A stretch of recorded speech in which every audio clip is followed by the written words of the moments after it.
highly engaged following and fandoms. Let's now meet our faves from our hit musical drama series.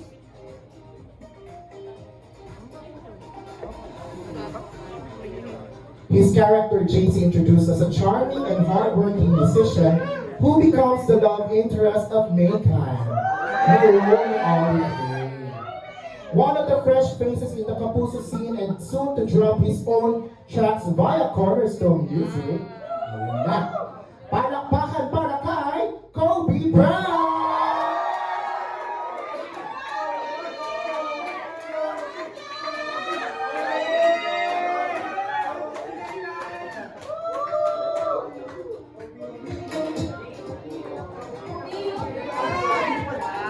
Ayan, dito ka yan. Oh, wow! Diba? Nakakaano yung review, no?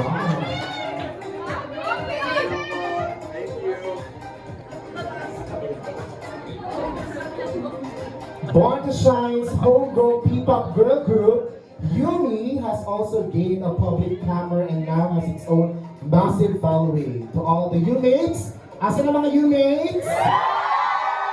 Say hello to one of their girls who is also one of Cornerstone's power vocalists, also known as Yumi Nancy. Give it up for Gaya Michelle!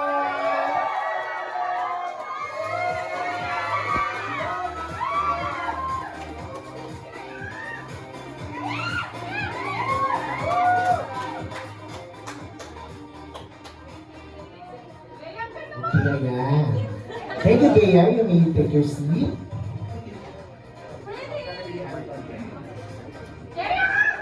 Son of a singer-songwriter and a music label owner, an aspiring singer who wants to strip away the industry glitz to produce authentic music, and of course, Genesis apple of the eye. Let's all give a big applause to another Cornerstone's pride, your Nate Lim. Sino bang may crush kay Nate? Sino may crush kay Nate? Mapinyawa natin, nandito na siya, Michael Sager!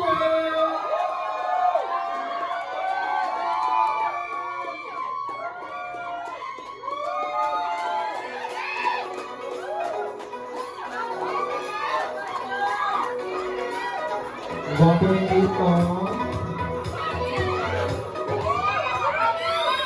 Take your spot, Nate, and of course, last but definitely not the least, a cheerful, talented girl who dreams big of becoming a P-pop star and also a big lover of her family, her group, and her music. An inspiring young artist who wants to use her voice to inspire others. Yumate's ultimate idol, Cornerstone's proudly welcomes Jenny Sikat, this generation's pop princess, Zephanie!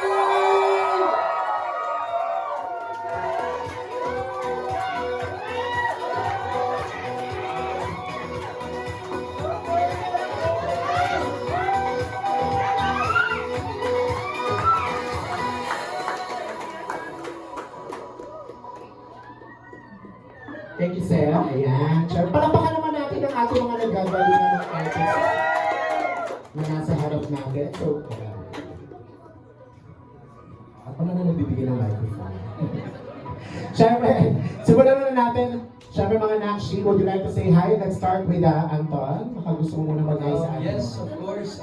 Maraming salamat po sa pagpunta nyo dito at sa pag-imbita po sa amin. And sana po, maganda yung gabi natin ngayon. Yan po. Have fun. Thank you. Kobe? Hello po sa lahat ng press, lahat ng fans na nandito. Maraming salamat po for making the time to come here today. Kahit Sunday po. Have a blessed Sunday and I'm so glad to be here with you all. Hi, Mama Jai. Yes, Gia? Hi everyone! First of all, thank you so much for making the time to be here with us today. Happy Sunday and yeah, everybody stay safe. Umuulan ngayon, but you guys still made the effort to be here. I love you guys so much and let's enjoy! Yes! And Michael? Good evening, guys. Nakakatawa naman na seeing so many familiar faces and seeing all of you here today. It's a Sunday and alam kong busy kayong lahat, but guys took the time out of your day to come here. Maraming salamat. And of course, the Cornerstone for hosting such a special media con ng mga Cornerstone artists. Maraming salamat po. Let's just enjoy the rest of the evening and thank you for being here. Hello everyone!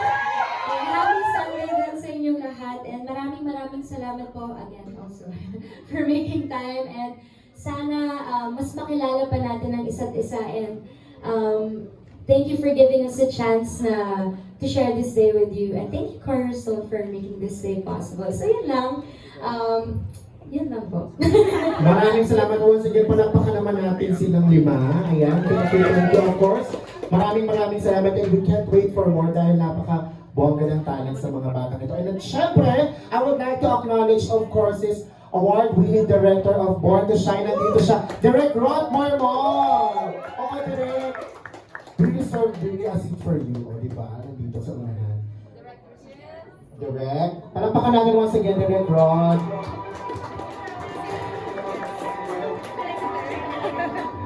Oo.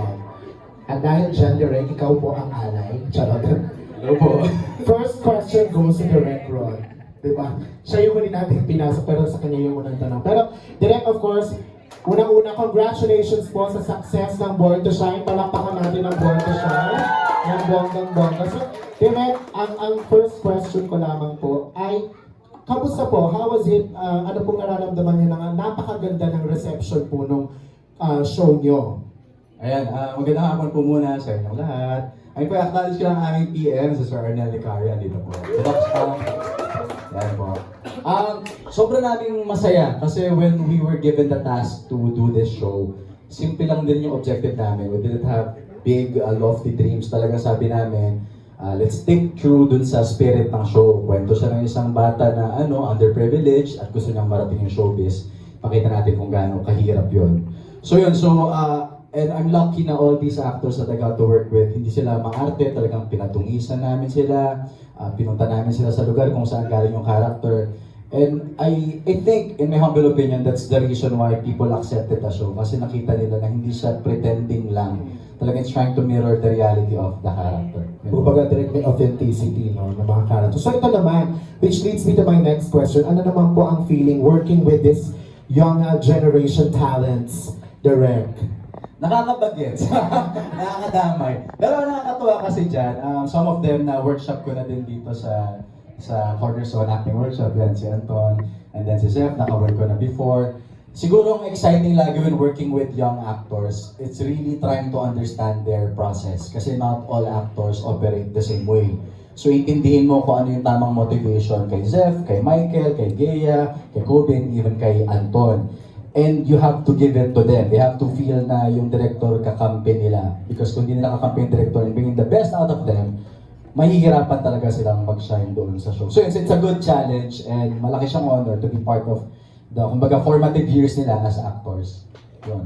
Alright, maraming salamat talaga for sharing that. And I'm sure, alam ko very excited kayo lahat kasi hindi talaga ito binibitawan since back-to-back nga talaga siyang umi-air sa GMA. So tanungin ko lang muna si Anton. Anton, ano yung pakiramdam mo na gano'n din yung reception ng mga tao sa Kamao? And since this is your first series, tama? Na lead, na lead role.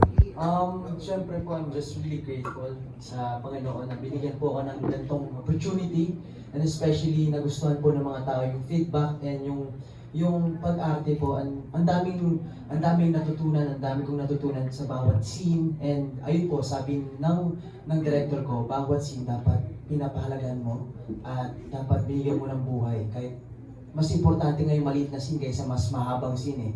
Kasi mas makikita mo yung expression ng tao. And yun po, I'm just really grateful and honored. And Cornerstone as well na binigyan po ako ng ganitong opportunity and GMA. And ayun po, salamat. Yes, congratulations, Anton. And with that, we'll give the floor na to our media. But of course, ito na ang isang pinakakaabangan at alam kong excited din ang ating mga fans. Of course, meron din silang chance na magtanong sa inyo mamaya. But for now, mag-start muna tayo sa ating mga friends from our media at ang ating mga vloggers. So who would like to go first po?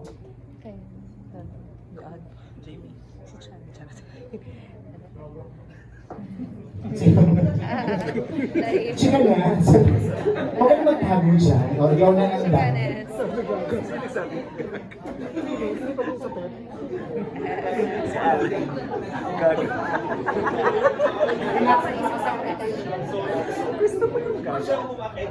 Okay, yeah, I'll ask for stakeholder. Hello! Hi, Chikanas. Namiss kita. Parang... Ay! Parang hindi tayo nakikita.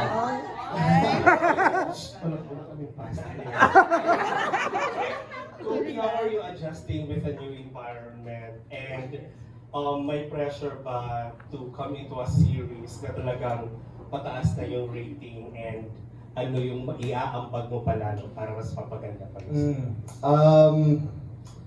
For me po, I'm very happy. I'm very happy to be part of Born to Shine po. It's my first show ko sa GMA and I was very nervous at first kasi of course, again, like you said, new environment, but sa start pa lang po, I felt very welcomed by everyone. Lalo na si Derek, Gea, Zeph, si Olive, si Michael. So, I'm very happy that, again, this is my first show and I'm glad that the viewers are receiving our love team, my love team with Olive well. So, ayun po, very happy. And Lamo mo lang ah.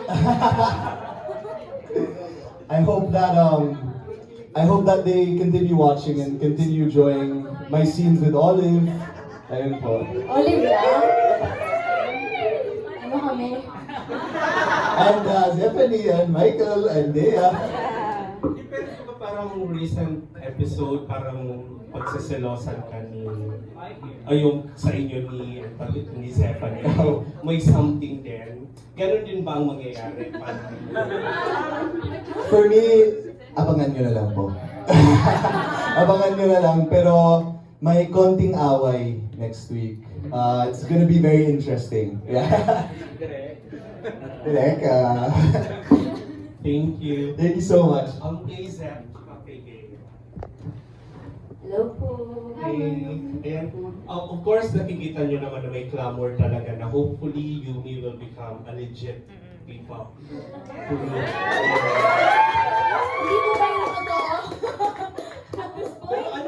Ano na ba yung plan at this point about that idea? Well, sa ngayon po talagang fictional pa rin kami. But for me, for us, honestly, it feels real. Especially na nagpe-perform na po kami sa mga mall shows and mga events. Kaya parang yung treatment namin sa Yumi bilang isang group, hindi lang namin siya nakikita na parang sa Born to Shine lang. Pero kami, we give our best. Yung efforts talaga namin and even the people behind it, parang pang totoong P-pop group. So, kung sakali man po na umabot sa point na yon, ano masasabi mo, Gea? Ako, ang masasabi ko naman dyan, why not? Because at this point, galing po kami ng mall show from Pangasinan yesterday. And we felt so much love from yung mga U-mates. As in, kabisado po nila yung mga songs namin. They're singing, they're dancing along. So why not, guys? Totooanin na natin to. Basta gusto niyo, diba? Basta gusto nyo. Doon kami, hey! So like, yung mga songs nyo talaga na ilalabas, parang assuming na talaga siya, hindi yung parang as Gea or as I think yung mga songs po talaga made for Yumi characters, pero we can relate to personally. And mga original songs po talaga siya by GMA Playlist. Si Kuya Kenneth, siya yung gumagawa ng mga songs namin. So, sana more to come. And we're just very happy and grateful na nagugustuhan ng tao yung mga performances namin. Kasi para din sa inyo po yung lahat. Thank you. And sorry, last one. Hey, I might help. I mean, obviously, kayo yung next Kapuso Living Man. So, parang, how do you want to be defined as the new generation of leading man na dapat abangan dito sa TV and of course in other platforms. Go, Mr. Kamao. Mr. Born to Shine. Nakakatuwa naman po that people see it that way, that we're gonna be the next leading man, because it's always been my dream and the reason why I started showbiz talaga to one day achieve that goal of being a leading man. So ayun, nakakatuwa lang, but siguro it's still pressure that I really appreciate. Siguro yung type of pressure that will continue to motivate me to work harder, to keep improving every day, especially sa mga projects na bibigay sa akin. Kasi po, for me talaga, pagiging isang leading man, hindi lang yan sa TV, on screen, kumbaga, ugali din yan off-cam, as a person, and something that I want to embody. You know, the leadership skills of a leading man is so important, and siguro din ngayon sa generation na to, iba yung showbiz in a sense that dumadami ang mga platforms natin. As we can see, we're all digital now, online. So siguro yun, it's just more roles that you have to take on, but it's part of the job for me, and siguro I appreciate that their supporters really giving me the love, and yeah, I just want to continue showing, especially the younger generation, what we should be like, hindi lang sa mga serye, pero sa mga platform na nabibigay din po sa amin. But without everything, I'm just thankful and grateful for all of it. Okay, ang sabi na ni Michael, ang dami ko sabihin. Pero yun po, I'm just focusing on my craft right now. And kung ano pong mangyayari sa career ko ngayon, I'm just really grateful to God na binigyan po ako ng ganito and binigyan kami ng ganito opportunity. And I'm just focusing on my craft and acting po. And ayun po, kung anong nabibigay sa akin ni Lord at sa GMA and Cornerstone, why not? Kukunin ko yan. Salamat po. Thank you. Chikanes, thank you. Alright, sino po pa next?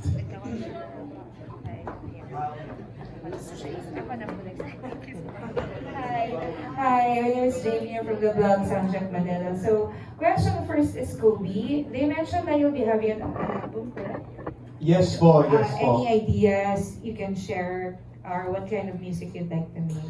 I'd love to make R&B, siguro, an OPM. I wanna discover that side of me. Actually, I've always wanted to make music, pero I feel like I haven't fully tapped into it yet. So I'm happy na I'm getting this opportunity to do that with Cornerstone, and I'm definitely gonna be learning a lot along the way. So sobrang excited po ako.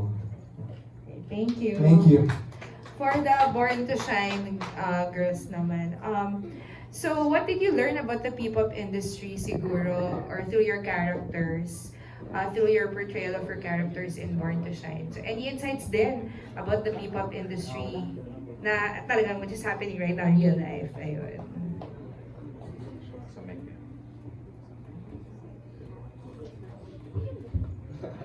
Okay, so siguro one insight that I've learned about the P-pop industry from portraying our characters sa Born to Shine is grabe talaga yung discipline.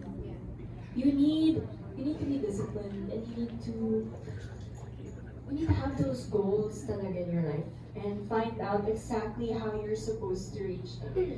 Which for me naman, as a reflection, I'm really happy na I get to work with yung mga girls sa Yumi, because all of us are determined. All of us come from the same background now, where we started from singing competitions. So when you come from singing competitions, especially in your childhood, you learn how to be determined na you need to do your best all the time. You need to give your best. So siguro that's one of those things. Ikaw din, Zephanie. For me naman, more on the technical side.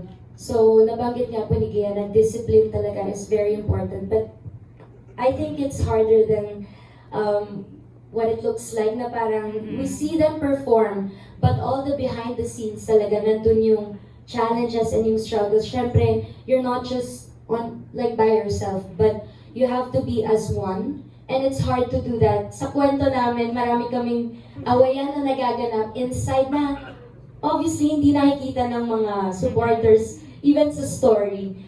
But I guess yun yung challenge, really getting along with each other, even when performing on stage. But I think yung pinakamaganda doon is you get to perform with people na may parehong passion in their hearts and yung love for their craft talagang nandoon. So despite of the challenges and the struggles, at the end of the day, when you decide to perform with all your heart and really aim for that excellence, talagang they will see you as one and they will see the unity and the harmony. As unity. Ayun po, so ang saya lang na may kasama sa stage. For Michael din, because you also portray a singer, correct? Also in Born to Shine. So, and you learned about the P-pop industry also as well. And what did you learn through portraying your character?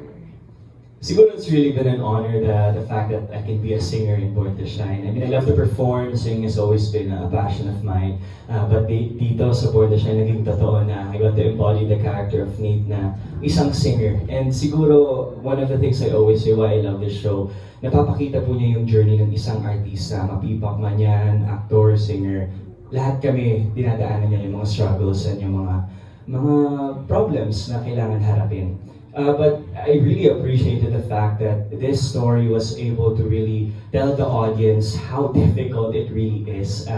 Respects talaga to all my friends in P-pop and everybody in the P-pop industry na hindi joke yung ginagawa nila. And pag sinasabi natin OPM, it's really happening now. I mean, the success of all the P-pop groups like Beanie, Yumi, di ba? Lahat sila talagang nandun na, relevant. And it's something that it's just an honor that we get to share the story of P-pop to more audiences. Even when I had my show with GMA Global Pinoy TV in Toronto, grabe, talagang pinag-uusapan nila yung Born to Shine, nanonood po sila, at yung mga kanta tumatatak sa kanila. So kumbaga, for me as an actor in this cast, part of this cast, nakakatuwa lang na iba yung influence ng Born to Shine. And I hope that we can continue promoting the true talents of OPM, and we're just really, really thankful that we're part of this wonderful show. Thank you.